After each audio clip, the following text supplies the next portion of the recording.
What's up mga motorista? Adrian here. Welcome back to another episode of Motorista Adventures. Today we have here the Toyota Fortuner GRS. So this is the top of the line Toyota Fortuner that you could buy dito sa Toyota Cagayan de Oro and also sa lahat ng branches ng Toyota around the Philippines. This Toyota GRS competes with the likes of the Ford Everest, Titanium, and also the Nissan Terra, the Isuzu MU-X, the Mitsubishi Montero Sport. Yan yung mga main competitors niya. Now, if you take a look at the design mga motorista, the Toyota Fortuner has its unique design and no wonder very popular din to dito sa atin.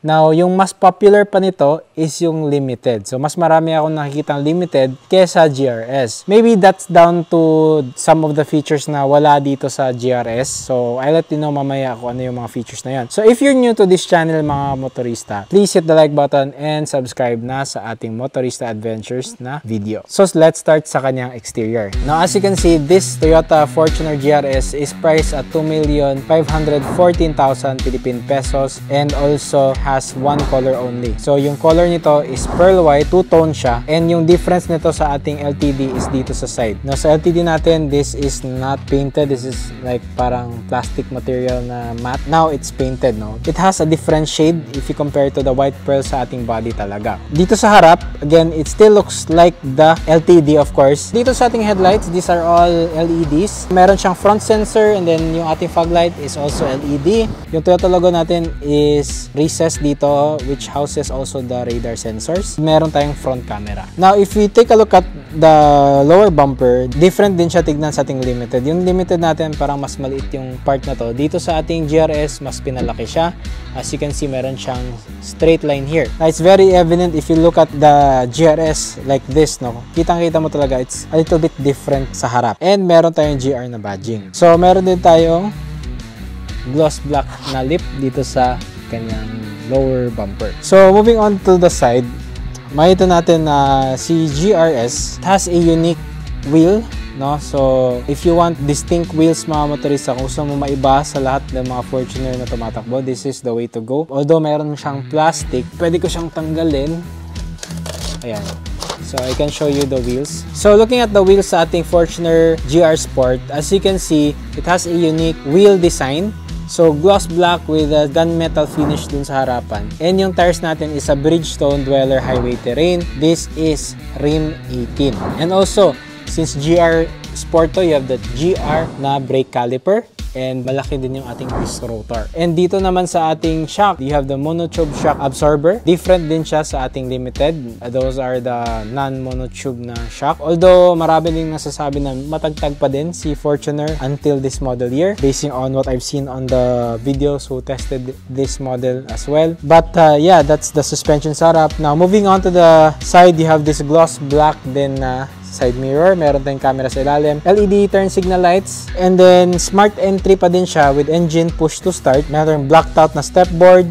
At the back, this is also a disc brake dito, and then meron siyang red calipers na nakalagay GR. And moving on to the rear part of the GRS, as you can see, we have this really nice spoiler here. It is two-tone, so if you look at the GRS no, sa malayo, makikita mo talaga yung difference from the regular Fortuner. You have your high mount stoplight here, naka shark's fin antenna na siya. You have your defogger, your wipers here, and then dito sa likod, yung ating Toyota logo is still naka-recess dito. Parang nasa ilalim siya ng glass. So here, you have your sequential turn signal lights, and then yung brake light natin is LED. Yung one thing na hindi pa LED dito is yung turn signals natin. Now, right down below, you have this fake na vent dito. So, meron siyang cover na plastic. Just for the design, you also get 5 sensors in total dito sa likod. Meron tayong rear cross traffic alert, and also meron tayong blind spot warning. Now, if you want to open the back, no, I forgot, meron tayong camera din dito.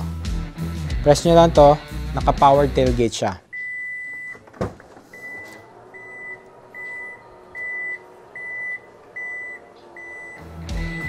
Open na yung ating power tailgate, and as you can see, you have your subwoofer dito. If you take a look at the back of the seats dito sa third row. Wala kang malalagyan dito, wala siyang storage space. I think your jack is located right here. And then these seats are foldable, pero yung kanyang pag-fold is onto the side. So yun yung difference nito kesa sa ating competition, which can fold just forward. Hopefully, they will change that kasi medyo hassle siya, lalo na kung may malalapad kang kinakarga dito sa third row. So, dito sa pinaka third row, ano na siya, incandescent na lang yung ating dome light. So, ayan yung ating likod ng ating Toyota Fortuner and the exterior as well. Now, pakita ko naman sa inyo yung ating interior. Tara mga motorista, samahan niyo ako. So, this is the key. This is the GRS key. Meron tayong lock, unlock, and kung gusto mong buksan yung ating power tailgate, you can press this button, and then meron tayong alarm button.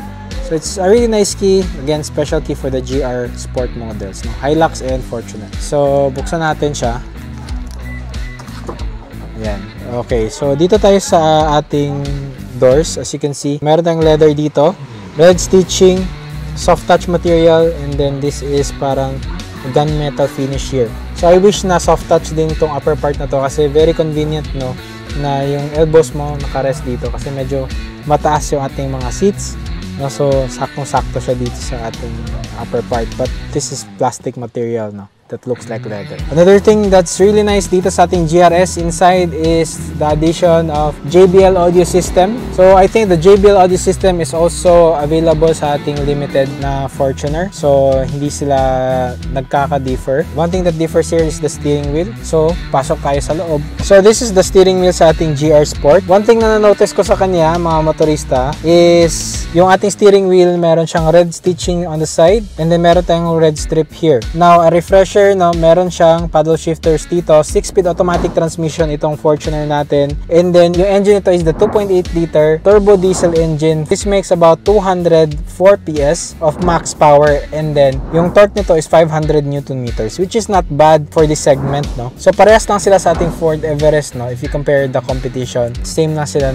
almost same lang sila. So if you compare to the competition, the Ford Ranger, a little bit more power yan, pero again same lang sila ng torque, but this is one of the most powerful engines that you can get sa ating segment. Let's talk gauges, mga motorista. For the GRS, you have this special gauge right here. Very simple looking siya. You have your rev counter, you have your speedometer, you have your temperature gauge, and then dito is yung ating fuel gauge. Sa center part, we have your 4.3-inch display. TFT naman siya. So this shows you all the information regarding your trip, your fuel economy, and then you can also set the distance for your cruise control, and then here, mga motorista, you also have your pre-collision na system here. So ayan, meron siyang lane departure alert with Yo Assist, and then you can change your sensitivity.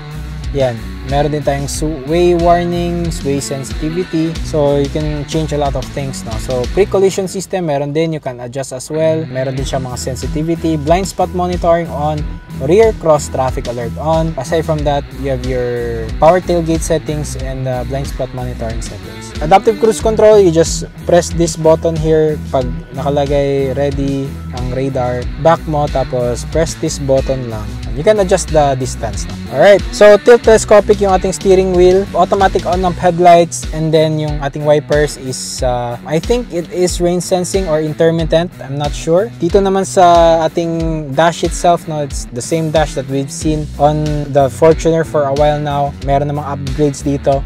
So for example here, it is red stitch din for the GRS. And then dito sa ilalim, this is the LTDs cluster din. So you have your infotainment system that's 8-inch, Apple CarPlay, Android Auto, kompleto na yan. Dual zone climate control. Meron tayong knobs para sa 4x4 natin, H2, H4, and L4, downhill assist control, special GR na push to start button, GR steering wheel. This is a really nice touch. And then here, matte finish to. Meron tayong lalagyan here. This is your cup holders, Qi wireless charging. You have your cup holders dito. And then on the center, you can toggle sport mode, and then normal and eco. So you can see it there, sport, yan, no, eco. Pag normal, wala siyang nakalagay, or just normal. Transmission, still the 6-speed automatic transmission with manual mode, and then you can control it using these paddles. Armrest is leather, red stitch pa rin. Dito, air condition to na glove compartment sa taas, and then dito sa baba, lockable na glove compartment as well. You have your bottle holders there. Yung ating controls for the windows, automatic lahat. Very nice feature dito. You have your power folding mirrors, yung blind spot indicator natin andun sa ating side mirror itself. Lock and unlock buttons. Yung ating door handles is chrome. Okay? So talking about the seats mga motorista, no, special GR seats. This is suede finish and then leather on the side, red stitching, GR embossed dito, and then stitch red. So I really like the seat. It's not mainit, so it doesn't need the cooled seats from the LTD model.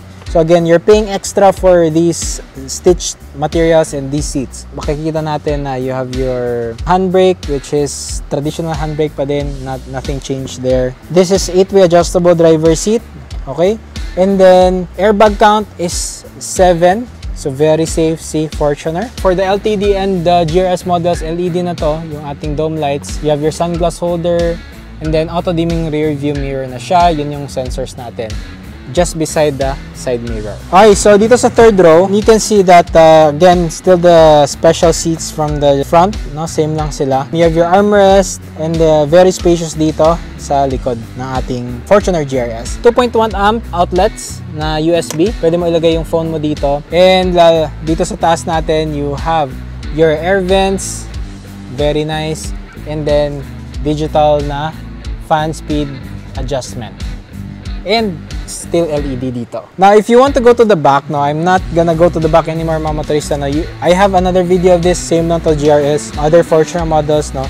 It is really good for children there and also shorter adults, but if you're more than 5'3", medyo tama na yung mga knees mo. You do have adjustment here, pwede mo siyang i-forward. Kung kailangan mo talagang magsakay ng mga tao dyan sa third row of seats, pwede mo siyang i-forward for more space sa kanila. Okay?